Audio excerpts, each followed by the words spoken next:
Bismillahirrahmanirrahim. Alhamdulillahirabbil alamin.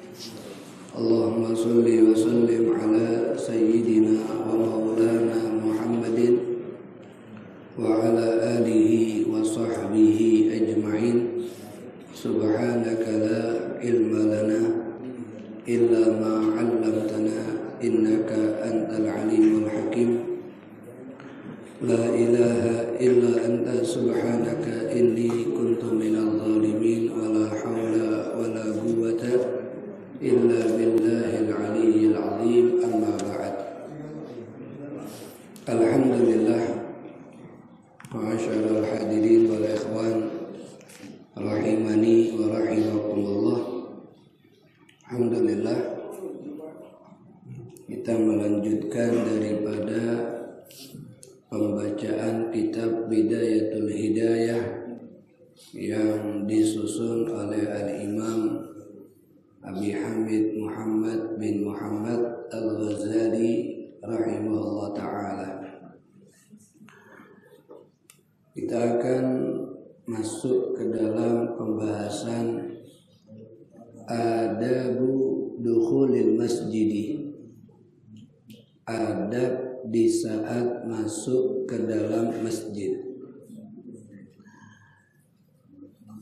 Fa idza aradta ad-dukhula ilal masjidi, ketika kita menginginkan untuk masuk ke masjid, untuk masuk ke tempat ibadah, dan posisi kita sudah berada di depan pintu masjid atau di depan pintu tempat ibadah. Sebelum melangkahkan kaki ke masjid tersebut, maka kita akan terlebih dahulu melepaskan kedua sendal atau sepatu yang kita pakai. Dan jangan lupa, di saat melepaskan sendal tersebut juga dengan cara apa yang diajarkan oleh Rasulullah Shallallahu Alaihi Wasallam. Adab yang diajarkan oleh Nabi di saat melepaskan sendal, fanzi' na'lakal yusra awalan, lepaskan kakimu dari sendal bagian kiri, kemudian letakkan kakimu yang kiri tersebut di atas sendal.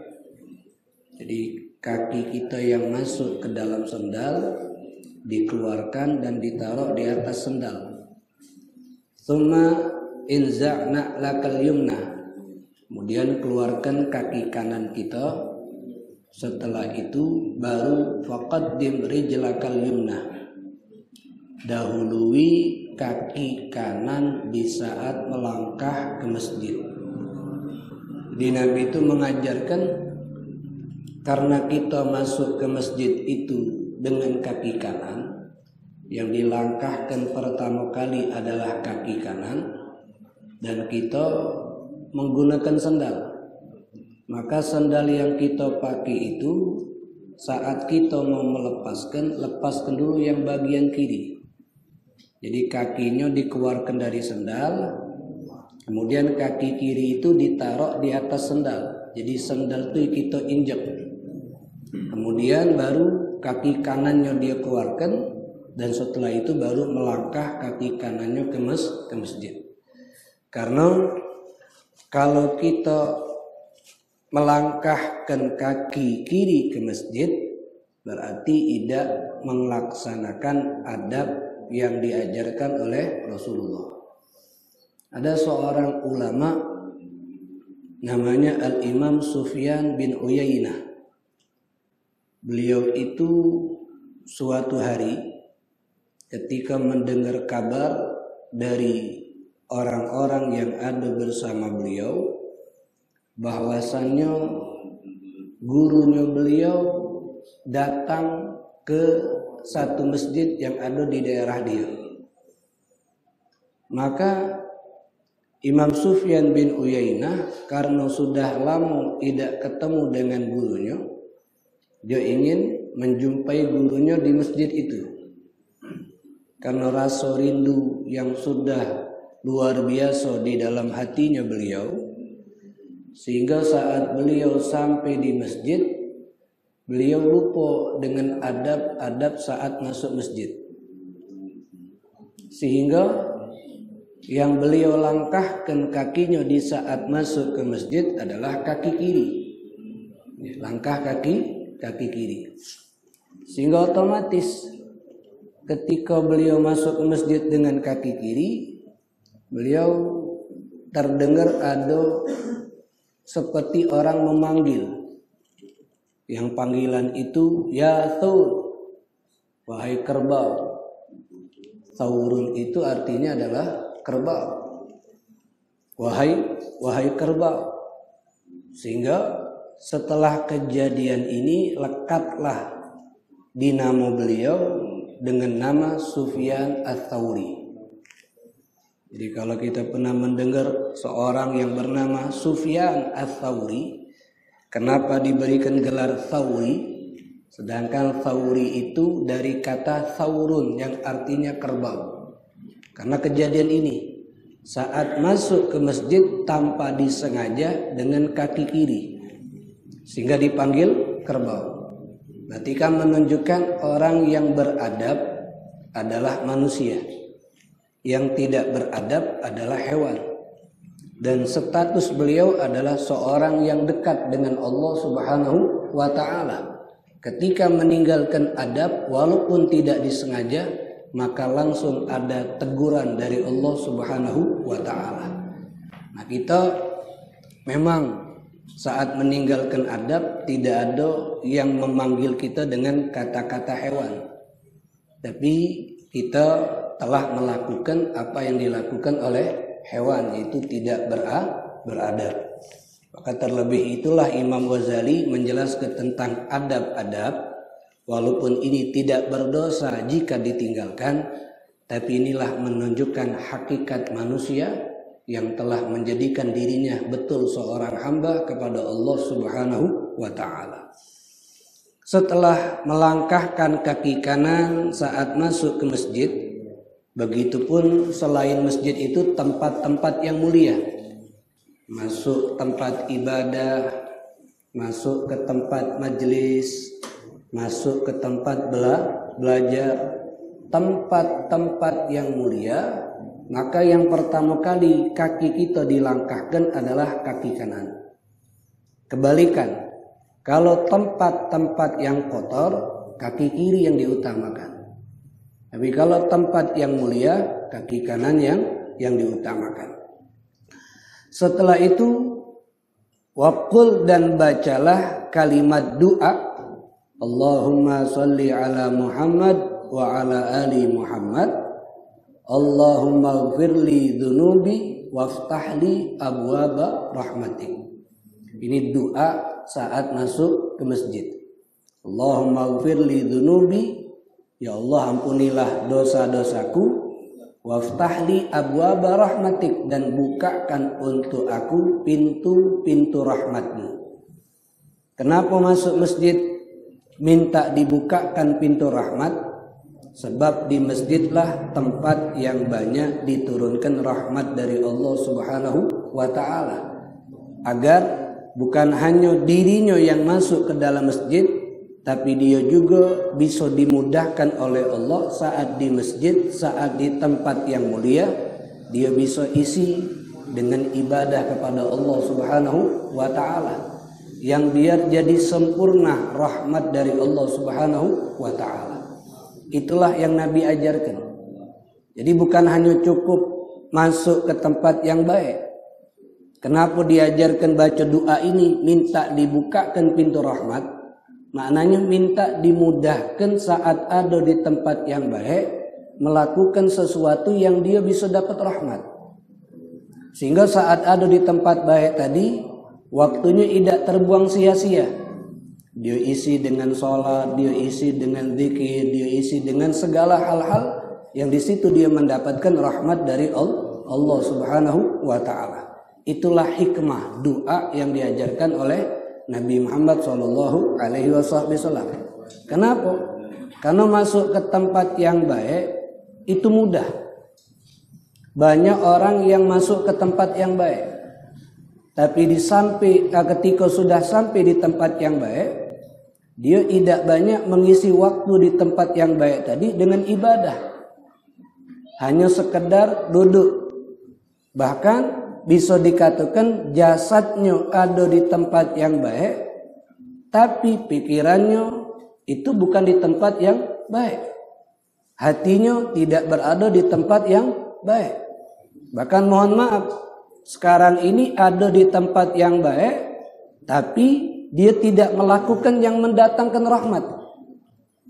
Dengan handphonenya tadi mungkin handphonenya digunakan untuk melihat sesuatu atau membuka sesuatu yang itu tidak mendatangkan rahmat dari Allah.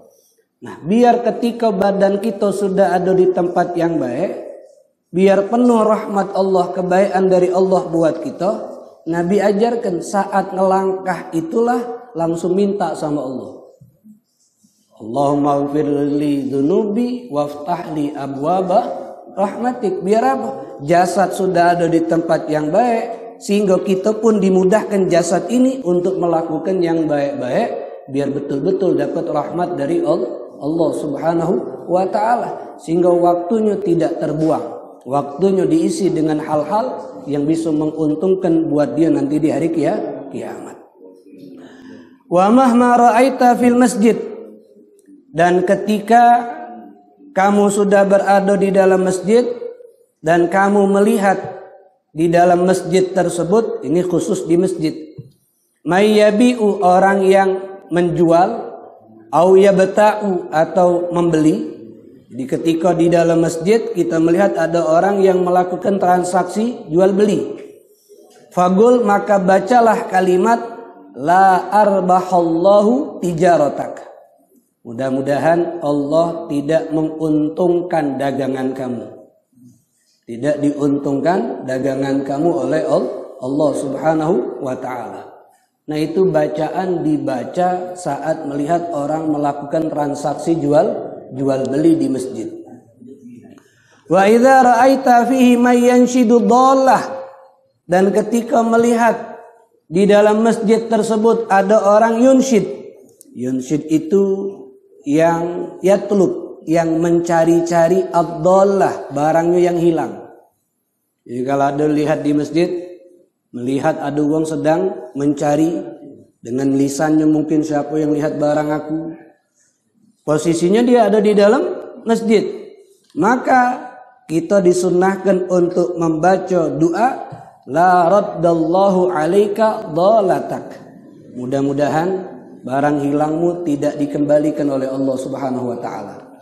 Mudah-mudahan barang hilangmu tidak ketemu. Ini kalimat yang amara Rasulullah, yang diperintahkan oleh Rasulullah sallallahu alaihi wasallam. Sebagaimana yang diriwayatkan oleh Abu Hurairah, Rasulullah mengatakan dalam hadisnya, idza ra'aitum man yabi'u aw yabta', kalau kamu melihat ada orang jual beli di masjid, fagulu, maka bacalah la arbahallahu tijaratak. Wa idza ra'aitumuhun may yunshidu fi dallah, kalau kamu melihat ada orang mencari barang yang hilang di masjid, fagulu ra raddallahu alaik, mudah-mudahan tidak diketemukan barangnya. Kenapa Nabi perintahkan untuk membaca doa tersebut? Fa innal masjida lam tubna lihadza. Sebab masjid itu dibangun bukan untuk jual beli, bukan untuk mencari barang yang hilang. Itu alasan kenapa Nabi perintahkan kalau kita lihat orang yang jual beli, doakan mudah-mudahan tidak laku, mudah-mudahan tidak untung. Kalau melihat orang mencari barang yang hilang, kita doakan mudah-mudahan tidak ketemu. Kenapa? Sebab masjid ini dibangun bukan untuk adanya jual beli di dalam masjid. Sebab masjid ini dibangun bukan untuk kesempatan nyari barang yang hilang. Tapi masjid dibangun untuk menghubungkan diri seorang hamba kepada Allah. Untuk hamba beribadah, untuk hamba berzikir, untuk hamba melakukan yang bisa menyelamatkan kehidupannya nanti di hari kiamat. Sekarang keadaannya mak mano. Wong banyak ngumumi barang di masjid. Kalau ada jemaah datang ke masjid, kemudian nyampak barangnya, kuncinya lah, dompetnya lah, atau apapun, ditemukan. Apakah itu samu? Ini tidak, karena ngumumi, bukan barang dia. Ini yang kita dianjurkan untuk mendoakan kalau wong yang kehilangannya. Wong yang kehilangan barang, tiba-tiba dia ngomong di dalam masjid, siapa yang nyengok barang aku? Siapa yang melihat kunci aku? Nah, dia mencarinya di masjid. Nah, itu yang kita doakan. Tapi kalau pengurus masjid yang ngumumi, bukan barang dia, karena dia ingin menyampaikan, memberikan barang ini kepada yang punya, itu bukan dikatakan apa seperti mencari barang yang hilang, dan kita tidak perlu mendoakan seperti apa yang diajarkan oleh Rasulullah Shallallahu Alaihi Wasallam. Jadi Nabi itu mengajarkan kita jangan jadikan masjid itu sama di tempat yang lain. Masjid itu ada aturan khusus. Jangan sampai kita menjadikan masjid sama seperti bangunan-bangunan yang lain, yang kita tidak menghargai Allah Subhanahu wa Ta'ala. Kalau di rumah kita kotori tidak masalah, karena rumah kita dewek.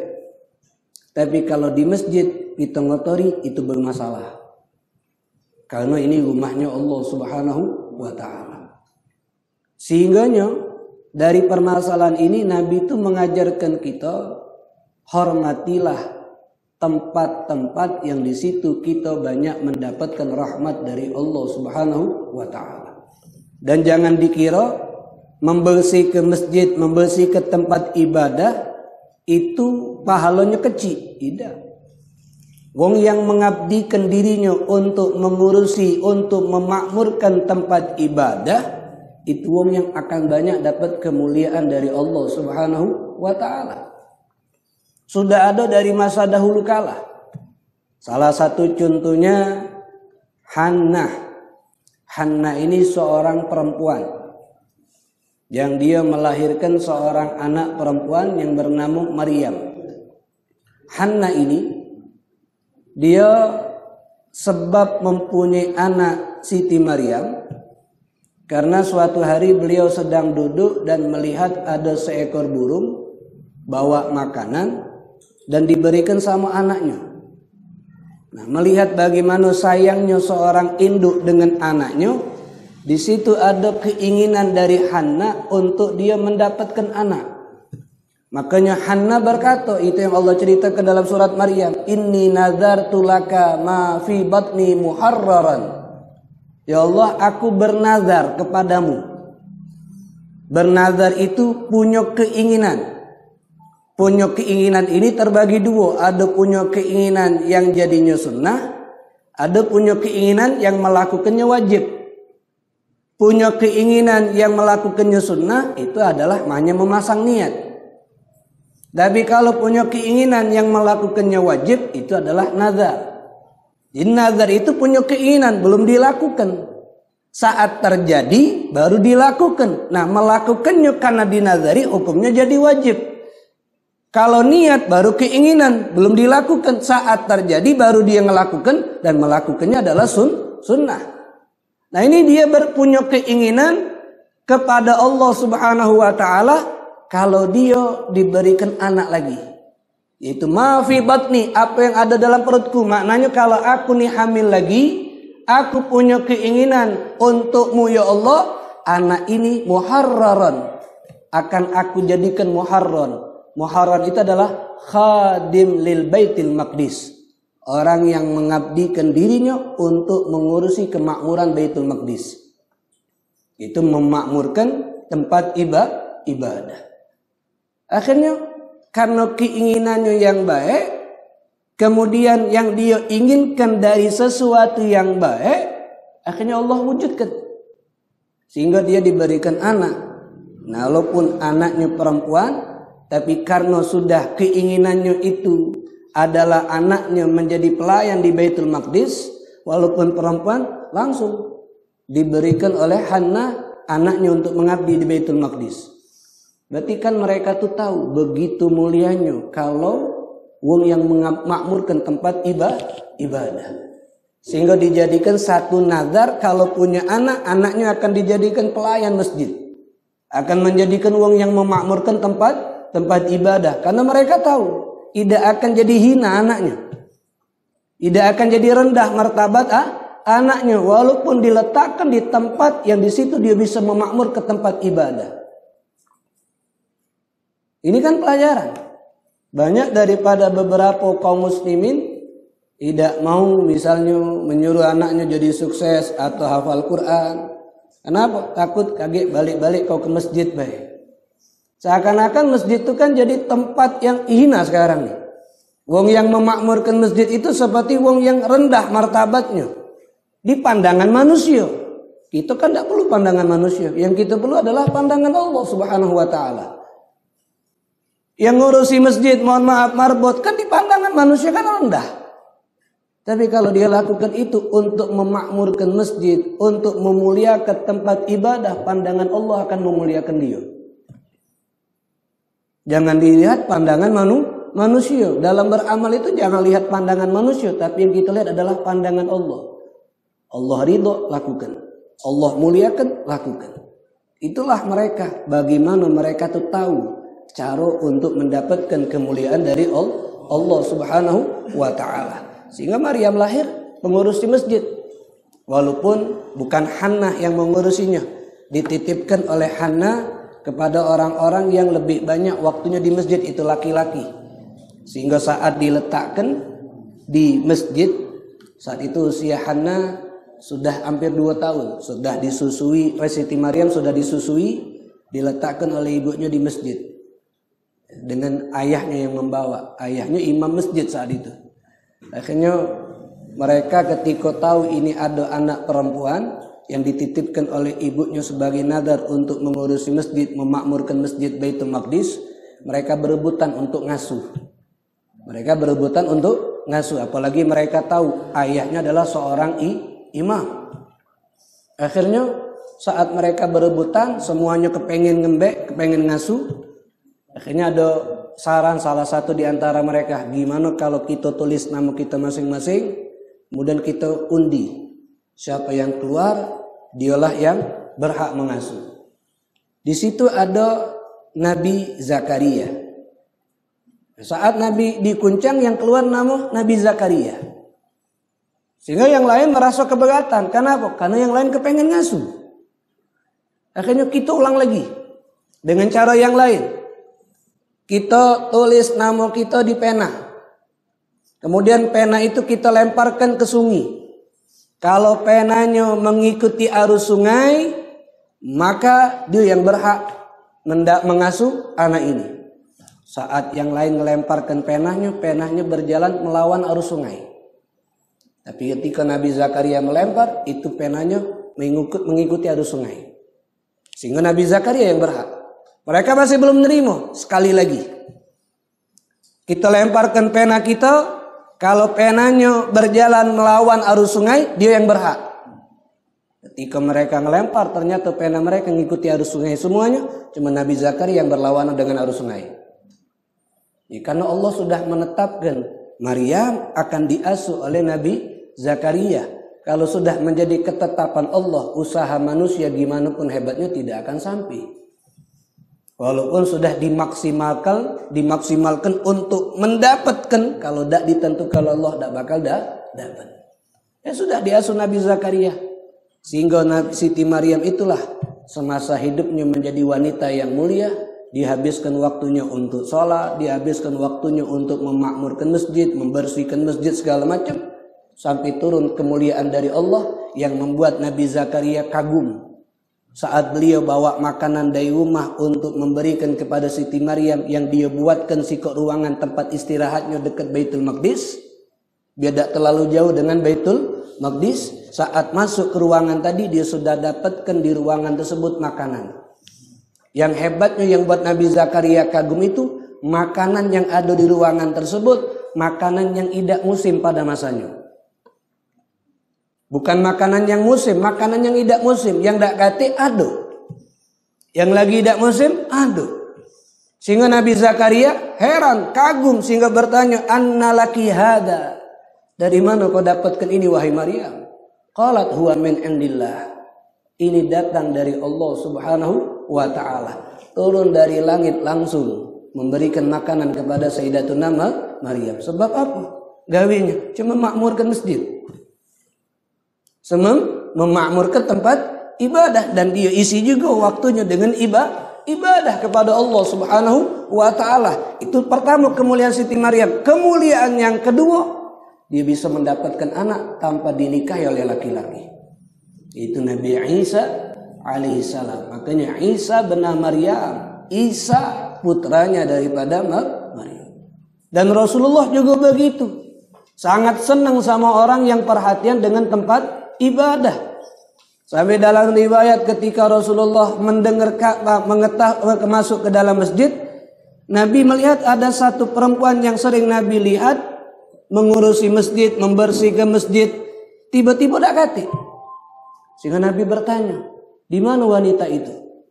Sehingga sahabat-sahabat mengatakan, dia sudah meninggal ya Rasulullah. Kapan meninggalnya? Seminggu yang lalu. Kenapa kalian tidak ngabarkan aku dari awal dia meninggal? Apakah kalian pikir aku tidak begitu mempedulikan orang tersebut? Jadi mereka sahabat mungkin ngigo, ada ini wong biasa. Bukan wong hebat, dak polo Nabi dinjuk tahu langsung. Nabi marah. Jangan nganggap ini wong yang biasa, justru itu adalah wong yang aku spesialkan. Kenapa? Karena dia memakmurkan tempat ibadah. Berarti kan memakmurkan tempat ibadah dicintai oleh Rasulullah. Kalau Rasulullah mencintai, jelas kita akan dicintai oleh Allah Subhanahu wa taala. Makanya itulah Rasulullah mengajarkan, kalau nyingok wong jual beli doa ke, kalau nyingok wong nyari barang kehilangan doa ke ini. Sebab masjid itu bukan dibangun untuk masalah ini, tapi masjid dibangun untuk kita bisa menyambungkan hati ini sama Allah. Tempat ibadah itu kita ada untuk menyambungkan diri dan hati kita kepada Allah Subhanahu wa taala. Makanya jadikanlah tempat ibadah itu memang untuk kita menyambungkan diri. Jangan jasad kita di tempat ibadah, tapi kita tidak menyambungkan diri sama Allah. Walaupun tidak rugi, karena kita masih ada di tempat yang baik, tapi kesempurnaannya berkurang. Kalau tidak dimanfaatkan untuk saat menyambungkan diri sama Allah, tidak kita pakai. Saat kita bisa memperbaiki diri, tidak kita gunakan. Itu yang diajarkan oleh para ulama yang bersumber dari Rasulullah. Fa idza dakhaltal masjid, kalau sudah masuk ke dalam masjid, fala tajlis, maka jangan langsung duduk. Hatta tusalliya rak'atat tahiyyah, sampai kita salat 2 rakaat daripada salat tahiyatul masjid. Karena penghormatan kepada masjid itu dengan sholat. Kalau kita bertemu wong, menghormatinya dengan salaman dan ucapan salam. Kalau menghormati masjid saat pertama kali masuk adalah sholat. Maka sholatnya namanya tahiyat. Tahiyat itu adalah penghormatan. Arti tahiyat itu penghormatan. Tahiyatul masjid, penghormatan masjid. Ketika masuk ke dalam masjid, jangan langsung duduk sampai sholat dulu. Paling sedikitnya dua rakaat. Kecuali Masjidil Haram. Dan kita kepengen tawaf. Maka cara menghormati Masjidil Haram dan kepengen tawaf, dengan tawaf dulu. Baru sholat setelahnya. Makanya ada sholat sunnatut tawaf. Sholat sunnatut tawaf itu dilakukan setelah tawaf, bukan sebelum tawaf. Dilakukan setelah tawaf, bukan sebelum. Kalau dia masuk ke Masjidil Haram dan kepengen tawaf, maka cara menghormatinya tawaf. Tapi kalau dia masuk Masjidil Haram bukan untuk tawaf, tapi hanya untuk sholat, maka cara menghormatinya sama. Itu dengan sholat tahiyatul masjid. Kemudian kalaupun kita masuk ke dalam masjid, tidak sempat sholat tahiyatul masjid karena posisi orang sudah melaksanakan sholat wajib berjamaah. Kalau aku tahiyat tambah kehilangan, tambah ketinggalan sholat berjamaah. Gimana? Jangan kita sholat tahiyat, tapi langsung ikut sholat wajib. Nah kalau sholat wajib kita gawekan, apakah tahiyatul masjid kesunahannya hilang? Tidak. Karena yang dimaksud, yang dimaksud di sini daripada sholat tahiyatul masjid itu adalah adonyo sholat saat kita masuk masjid. Sholat apapun itu, baik sholat sunnah, baik sholat wajib, kalaupun tidak diniatkan tahiyatul masjid, maka dia sudah melakukan cara menghormati masjid dengan sholat tersebut. Dengan sholat tersebut. Jadi tidak harus diniatkan tahiyatul masjid, tidak harus. Kita masuk ke masjid langsung sholat wajib, dapat tahiyatnya, dapat tahiyatul masjid. Bahkan kalaupun kita saat masuk masjid tadi, kemudian kita sholat wajib dan juga ada niat tahiyatnya, dapat dua-duanya. Tidak diniatkan tahiyat juga dapat tahiyatnya. Pahala tahiyat dapat, sholat wajibnya jadi sah. Bahkan sholat tahiyatul masjid ini termasuk sholat yang niatnya boleh digabungkan dengan sholat sunnah yang lain. Jika kalau sering bertanya, mana yang diutamakan, tahiyatul masjid atau qobliyah? Saat dia masuk masjid, qobliyah dulu baru tahiyat atau tahiyat dulu baru qobliyah? Jawabannya adalah jingok waktu. Kalau waktunya panjang silakan dipisah, tahiyat 2 rakaat, qobliyah 2 rakaat. Tapi kalau waktunya mepet hanya baca 2 rakaat, ya langsung 2 rakaat tapi dengan niat 2 ekor. Pertama niat tahiyat, yang kedua niat qobliyah. Dua-duanya dapat dan dua-duanya sah. Kalau tidak sempat sholat sunnah langsung sholat wajib, tidak apa-apa. Jadi sholat tahiyat itu tidak harus diniatkan. Diniatkan lebih bagus. Tapi kalau tidak diniatkan, dia masuk masjid niatnya duha, dia masuk masjid niatnya sholat wajib, dapat tahiyatul masjidnya. Sama seperti sunnatul wudu. Sunnatul wudu itu tidak harus diniatkan sunnatul wudu. Sholat apapun yang dilakukan setelah wudu itu adalah sunnatul wudu. Habis wudu sholat wajib, dapat pahala sunnatul wudu. Habis wudu sholat duha, dapat pahala sunnatul wudu. Maka sunnatul wudu juga boleh digabungkan niatnya dengan sholat sunnah yang lain.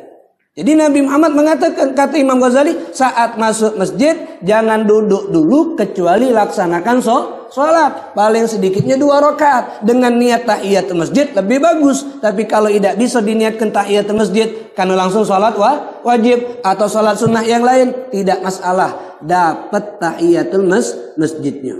Ya, dapat tahiyatul masjidnya. Ini yang dijelaskan oleh para ulama. Kalaupun misal keadaan saat kita masuk masjid tidak memungkinkan untuk sholat tahiyat, kenapa? Karena kita masuk ke masjid tadi untuk ikut dzikir atau melok majelis atau sedang ada acara, maka tidak usah kita tahiyat. Kenapa? Kalau kita tahiyat, kaget akhirnya mengganggu konsentrasi wong yang sedang ada di tempat tersebut. Nyingok kita datang tegak, ini dia nyoleh, terpecah konsentrasinya. Lebih baik langsung duduk, kemudian baca pengganti daripada tahiyatul masjid. Itu baqiyatus sholihat. Kalimat subhanallah, walhamdulillah, wala ilaha illallah, wallahu akbar dibaca sebanyak 4 kali. Fa innaha ta'dilu rak'atain. Sebab itu menyamai 2 rakaat tahiyat. Ini kalau keadaan masuk masjid, lagi ada majelis, masuk masjid, lagi ada acara, masuk masjid, lagi ada wong kami, maknanya lagi wong ada kegiatan dan kita kepengen melok di kegiatan tersebut. Tidak usah tahiyat, langsung melok dulu. Pas duduk tadi baca subhanallah, alhamdulillah, wala ilaha illallah, wallahu akbar 4 kali. Maka menyamai daripada sholat 2 rakaat tahiyat. Kalau keadaannya tidak seperti itu, tidak masalah. Ya, sama seperti masuk masjid saat sholat Jumat. Ya, kalau khatib khutbah, memang masih ada pendapat boleh bagi wong yang baru datang masjid untuk sholat tahiyat. Itu hanya dibolehkan saat khatib khutbah tuh wong yang baru masuk. Wong yang baru masuk. Itu pun dibolehkan 2 rakaat dengan seringan-ringan mungkin. Seringan mungkin tuh tidak usah melakukan yang sunnah-sunnah, melakukan yang rukunnya baik. Habis niat takbiratul ihram langsung Fatihah. Habis Fatihah ruku tasbihnya sekali baik. Ini yang dibolehkan. Tapi kalau dia sudah duduk di masjid, misalnya ketiduran, pas adzan pertama ketiduran, akhirnya khotib naik mimbar, khotib lah mulai khutbah, terbangun, dia belum qabliyah saat khotib khutbah, tak boleh, haram. Kenapa? Karena dia sudah ada di dalam masjid dan dilarang untuk melakukan sholat saat khotib khutbah. Wong boleh sholat saat khotib khutbah kalau dia baru masuk masjid, itu pun sholat tahiyat. Tapi kalau sudah di masjid, sholat melah. Walaupun sholat sunnah qabliyah, walaupun sholat sunnah yang lain, kalau sudah ada di masjid saat sebelum khotib naik mimbar, saat khotib belum khutbah, kemudian saat khotib khutbah baru nak sholat, haram hukumnya. Ini yang dipendapatkan oleh Imam Nawawi dan kata Imam Mawardi, itu banyak disepakati oleh ulama, hukumnya haram. Kenapa? Saat khotib khutbah itu sudah fokus mendengarkan khutbahnya seorang khotib. Ini hukum permasalahan tentang tahiyatul masjid. Fa illam takun shallaita fi baitika rakaatil fajr, kalau kita di rumah belum sholat sunnah qabliyah, belum sholat sunnah qabliyah, karena kan kemarin kita bahas sholat sunnah qabliyah itu bagusnya di rumah. Jadi masjid itu langsung sholat wajib sama sholat tahiyat. Kalau memang di rumah kita belum sempat sholat qabliyah, fayujzi'uka aduhuma anit tahiyah, maka cukup kita sholat qabliyah itu sudah, itu juga namanya tahiyatul masjid. Jadi tidak niat tahiyat tapi niat qabliyah subuh, qabliyah zuhur, qabliyah asar. Maka dengan niat qabliyah tadi itu sudah mendapatkan daripada tahiyatul masjid. Kenapa? Karena tahiyatul masjid tadi itu sudah didapatkan dengan sholat sunnah apapun ataupun sholat wajib, walaupun tidak diniatkan tahiyatul masjid. Jadi gugur kesunahan tahiyatul masjidnya dengan dia masuk masjid langsung sholat. Jadi kalau tidak sempat sholat qabliyah di rumah, boleh dilakukan di masjid. Fa idza farata min rak'atain, kalau sudah selesai dari 2 rakaat baik sholat qabliyah atau sholat tahiyat, fanwi al-i'tikaf, maka adab yang berikutnya langsung masang niat i'tikaf. Jadi masang niat i'tikaf itu habis sholat, masuk dengan kaki kanan baca doa, sholat tahiyat kalau dia belum qabliyah atau sholat qabliyah. Setelah sholat 2 rakaat, maka langsung saat itu juga niat i'tikaf. Nawaitul i'tikaf fi hadzal masjidi ma dumtu fihi lillahi ta'ala. Sebab niat i'tikaf itu hukumnya sunnatun muakkadatun, sunnah yang sangat dianjurkan setiap waktu, bukan hanya di bulan Ramadan. I'tikaf itu bukan hanya di bulan Ramadan. I'tikaf itu setiap masuk masjid. I'tikaf itu dengan kita masuk di masjid, ada di masjid, kemudian niat i'tikaf. Kalau di masjid walaupun di bulan Ramadan tidak masang niat i'tikaf, maka tidak dapat pahala i'tikaf. I'tikaf itu bukan hanya badan tapi juga harus dengan niat. Makanya fanwi al-i'tikaf, niatlah i'tikaf dengan aku niat mendiamkan diri aku di masjid karena Allah. Nabi Muhammad katakan, man i'takafa fuwaqanaqa faka'annama a'taqa nasama. Siapa orang yang duduk di masjid kemudian dia niat i'tikaf, fuwaqanaqa, seukuran unta diperah susunya. Berapa lama Allah alam, tak pernah nyingan unta diperah susunya tuh sampai selesai. Ya paling 5 menit, mungkin 10 menit. Walaupun dengat berarti dia seakan-akan a'taqa nasamah, pahalanya seperti membebaskan seorang hamba sahaya. Indah dengat duduk di masjid dengan i'tikaf, pahalanya seperti membebaskan hamba. Apalagi duduknya yang lama, maka akan lebih banyak pahala yang dia dapatkan dari Allah Subhanahu wa ta'ala. Jadi jangan lupa niat i'tikaf. Nawaitul i'tikaf, langsung habis sholat tuh nawaitul i'tikaf fi hadzal masjidi ma dumtu bihi lillahi ta'ala. Biar duduknya kita di masjid tersebut bernilai ibadah di sisi Allah. Kemudian kata beliau, wad'u bima da'a bihi Rasulullah ba'da rak'atil fajr. Ya, karena ini permasalahan lanjutan dari salat fajr, salat qabliyah subuh. Nah, setelah kita salat tahiyat atau salat qabliyah, kemudian niat i'tikaf, jangan lupa berdoa lah. Habis salat niat, habis niat doa. Sebelum sholat wajib dikumandangkan qomatnya. Doa, ada kesempatan doa. Dan paling bagusnya doa yang ada riwayat dari Rasulullah Shallallahu Alaihi Wasallam. Nah, kalau untuk sholat qabliyah subuh itu, setelah qabliyah subuh memang ada apa yang Nabi Muhammad perintahkan untuk kita baca. Panjang memang kalimat doanya, tapi bagus kalau itu yang diperintahkan oleh Rasulullah. Allahumma inni as'aluka rahmatan min indik tahdi biha qalbi wa tajma'u biha syamli wa talumu biha sya'shi wa taruddu biha ulfati wa tuslihu biha dini wa tahfadhu biha ghaibi. Itu ada dalam kitab Khulasatul Madad ataupun kitab kumpulan-kumpulan zikir, itu ada. Doa ini dibaca setelah sholat qabliyah subuh sama sebelum sholat subuh. Jadi habis qabliyah baca doa ini. Sebab ini doa yang diperintahkan oleh Rasulullah Shallallahu Alaihi Wasallam. Dan ini doa juga yang dilakukan oleh Rasulullah ketika berdoa. Sebagaimana riwayat Abdullah bin Abbas. Kata Abdullah bin Abbas, Rasulullah itu kalau habis qabliyah subuh, ini khusus qabliyah subuh, habis qabliyah subuh beliau membaca doa ini. Membaca doa ini. Doanya panjang. Allahumma inna as'aluka rahmatan min indik sampai selesai. Kalau qabliyah yang lain maknanya ya selesai salat qabliyah doa. Dan doa yang terbaik itu yang ada riwayat dari Nabi. Kalau kita tidak hafal doa yang ada riwayat dari Nabi Muhammad, ya bukan berarti ninggal ke doa. Doalah apa yang kita bisa. Kenapa? Karena ad-du'a bainal adzan wal iqamah mustajabun. Doa di antara adzan dan iqamah itu doa yang cepat didengar dan diijabah oleh Allah. Kan kita kan setelah qabliyah, setelah adzan. Belum qomat. Berarti kan doa di antara waktu yang mustajab. Maka banyak-banyak doa. Sehingga itulah Nabi perintahkan untuk doa. Walaupun doa yang terbaik yang ada riwayat dari Rasulullah atau doa-doa yang ada dalam Al-Quran. Kalaupun tidak hafal, doa apapun yang kita ingin minta sama Allah Subhanahu wa Ta'ala.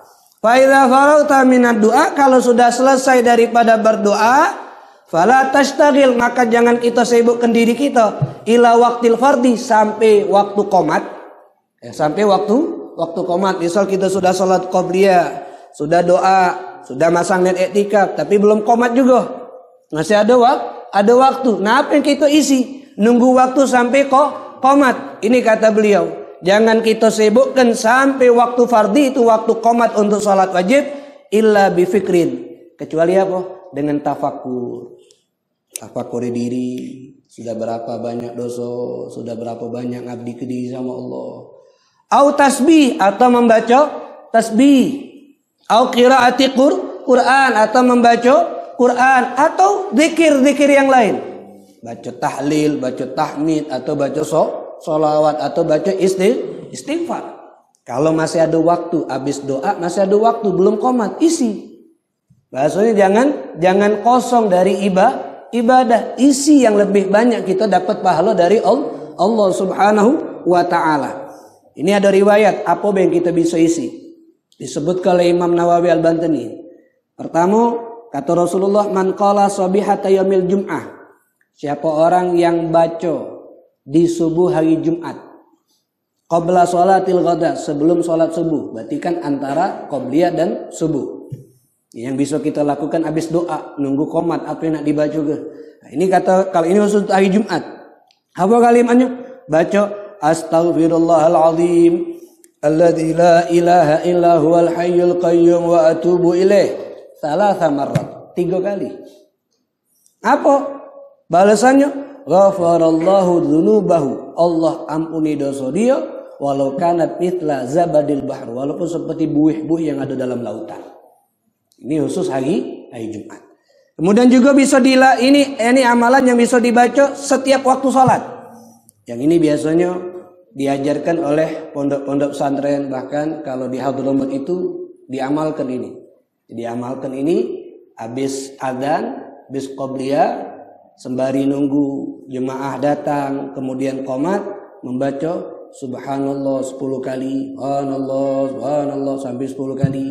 Kemudian alhamdulillah, tahlil la ilaha illallah 10 kali, kemudian tahmid alhamdulillah 10 kali, kemudian takbir 10 kali, kemudian istighfar 10 kali. Jadi itu bagus. Bisa kita amalkan juga mungkin habis qobliyah sembari nunggu jemaah yang masih qobliyah, nunggu qomat, biar pas qomat tuh semuanya sudah siap isi. Subhanallah, subhanallah, subhanallah, subhanallah 10. La ilaha illallah, la ilaha illallah 10 kali. Alhamdulillah, alhamdulillah 10 kali. Allahu akbar 10 kali. Astaghfirullah, astaghfirullah 10 kali. Apa? Ini riwayat. Kata Rasulullah pernah berkata sama Ummah Rafi, ketika kau ingin sholat, sebelum qomat bacalah tadi 10 kali kalau fa innaka idza sabbahti, kalau kau baca tasbih Allah akan menjawab hadzali itu untuk aku. Ketika baca tahlil Allah jawab hadzali itu untuk aku. Ketika kau tahmid itu untuk aku, itu untuk aku. Sehingganya kalimat-kalimat ini adalah kita akan banyak dapat kemuliaan dari Allah karena kita sedang memuji dan mengagungkan Allah dan meminta ampunan. Ketika kita baca istighfarti, ketika kamu baca istighfar, maka Allah akan jawab qad fa'altu, aku telah lakukan. Apa Allah telah lakukan? Aku ampuni dosa kamu. Jadi ketika tasbih, tahlil, tahmid, takbir, Allah jawab itu untuk aku galau.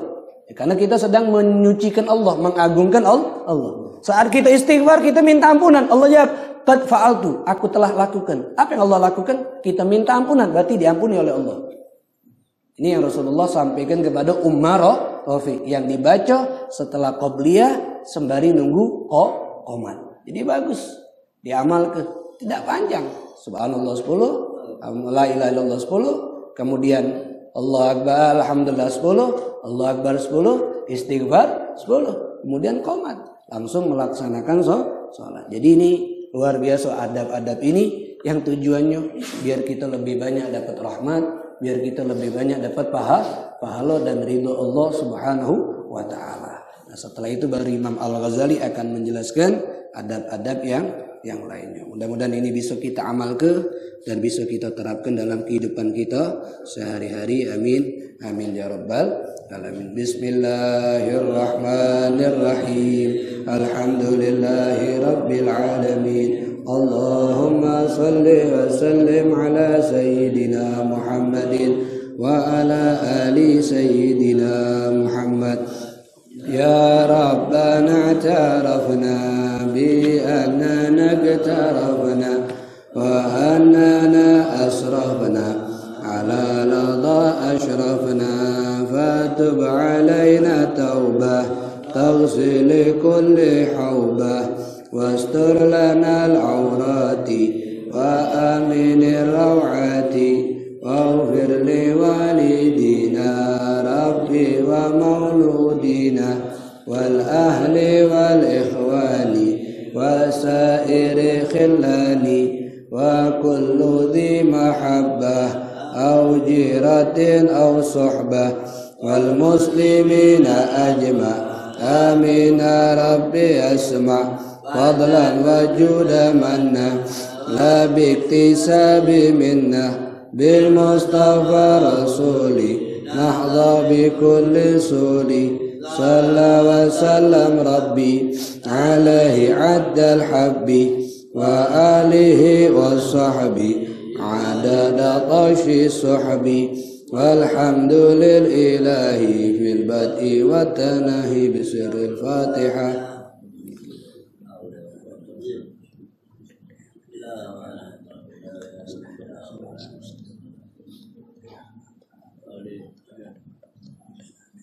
اللهم اصلحنا واصلح من في صلاحي صلاح الاسلام والمسلمين اللهم لا تهلكنا واهلك من في هلاك صلاح الاسلام والمسلمين اللهم اجعلنا من خيار امه سيدنا محمد صلى الله عليه سيدنا محمد واله وصحبه وسلم الحمد لله رب العالمين.